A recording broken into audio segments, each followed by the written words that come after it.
ចាក់វាយយើងចុចនេះមកដាក់លេខ13បាទប៉ុន្តែ13គឺអត់មានបងប្អូនបាទ11ហើយមកដល់15អញ្ចឹង3លេខទៀតគឺអត់មានទេអញ្ចឹងយើងបាទមូលហេតុដែលគេបានអត់មានអញ្ចឹងតាមដានវីដេអូនេះឲ្យដល់ចប់បាទគឺវាជាប់បែបនេះអញ្ចឹងយើងបង្កើតភីអត់បានទេតោះតែយើងដោះសញ្ញានឹងចេញសិននេះបងប្អូនតើយើងដោះសញ្ញានឹងចេញសិនគឺបានយើងអាចបង្កើតបានអញ្ចឹងណាតែវាជាប់ទាំងអស់បងប្អូន13ក៏ជាប់បាទ14ក៏ជាប់ដែរបាទសួស្តីបងប្អូនបាទថ្ងៃនេះបាទខ្ញុំនឹងមកបង្រៀនបងប្អូនពីរបៀបបង្កើតភីហើយរបៀបបង្កើតភីនេះដែរពេលដែលយើងចង់បង្កើតបាទចាក់ខ្វែង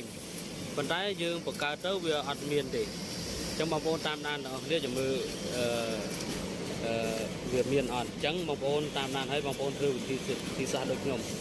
បាទហ្នឹងហើយលោករួចយើងចុចបិទសិនមកបាទចុចបិទមកបាទតោះមកយើងចុចទៅបង្កើតភីបាទយើងចង់បង្កើតភីយើងទៅបង្កើតភីចុចកន្លែងនេះបាទអញ្ចឹងយើងចុះមកកន្លែងលេខ3បាទនេះកន្លែងបង្កើតភីយើងចង់បង្កើតដាក់ភី3បងប្អូននេះភី3ហើយយើងដាក់ចង់ដាក់ភ្នែកខ្វែងបាទចាក់ខ្វែងហើយយើងបង្កើតដាក់ចាក់ខ្វែងយើងចុចនេះមកដាក់លេខ13បាទប៉ុន្តែ13គឺអត់មានបងប្អូនបាទ11ហើយមកដល់15អញ្ចឹង3លេខទៀតគឺអត់មានទេអញ្ចឹងយើងបាទមូលហេតុដែលគេបានអត់មានអញ្ចឹងតាមដានវីដេអូនេះឲ្យដល់ចប់បងប្អូននឹងចេះដាក់អញ្ចឹងណាបាទអញ្ចឹងបងប្អូនចាំតាមដានអស់គ្នាបាទឥឡូវហ្នឹងគឺយើងមកដោះវាសិនដើម្បីឲ្យមានលេខបាទឲ្យមានលេខ12 13 14ថែមទៀតនេះវាអត់មានទេបងប្អូនគឺលេខ11 15តែម្ដងអញ្ចឹងវាអត់មានទេអញ្ចឹងបងប្អូនតាមដានវីដេអូរបស់គ្នាចូលមកយើងចុចថយសិនបាទថយសិនមកបាទឥឡូវនេះយើងចូលទៅដោះទាំងអស់គ្នាបងប្អូនចុចនៅកន្លែងនេះបាទបន្ទាប់មកយើងចុច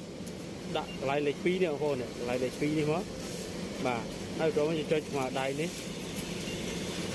បាទវាចេញបែបនេះនេះជាកន្លែងភ្នែករបស់វាបាទហើយយើងចុចរបាទរកកន្លែងជាប់យើងចុចរហូតមកដាក់ដល់លេខ13គឺដឹងហើយបាទនេះបងប្អូនបាទគឺវាជាប់បែបនេះអញ្ចឹងយើងបង្កើតភីអត់បានទេតោះតែយើងដោះសញ្ញានឹងចេញសិននេះបងប្អូនតើយើងដោះសញ្ញានឹងចេញសិនគឺបានយើងអាចបង្កើតបានអញ្ចឹងណាតែវាជាប់ទាំងអស់បងប្អូន13ក៏ជាប់បាទ14ក៏ជាប់ដែរបាទអញ្ចឹងយើងត្រូវការដោះចេញអញ្ចឹងយើងដោះវាចេញបងប្អូននេះយើងចុចសញ្ញាដកនេះមកបាទចេះមកបាទហើយនេះមួយទៀតបាទហើយមួយទៀតបាទគឺវាជាប់ទាំងអស់បាទអញ្ចឹងត្រប់មកយើងសេវកន្លែងនេះបាទយើងចុចបិទសិនចុចនេះលេខ3បាទនេះដាក់ P3 មកយើងដាក់ P3 សិនមកបាទហើយឡើងដាក់លេខ13មកដើម្បីចាក់ខ្វែងមានវិញបងប្អូនឃើញអត់មានវិញហើយអានេះក៏មានដែរ13ក៏មាន14ក៏មានដែរឃើញអត់មានទាំងអស់អញ្ចឹងយើងដាក់13មកបាទហើយចុចសេវ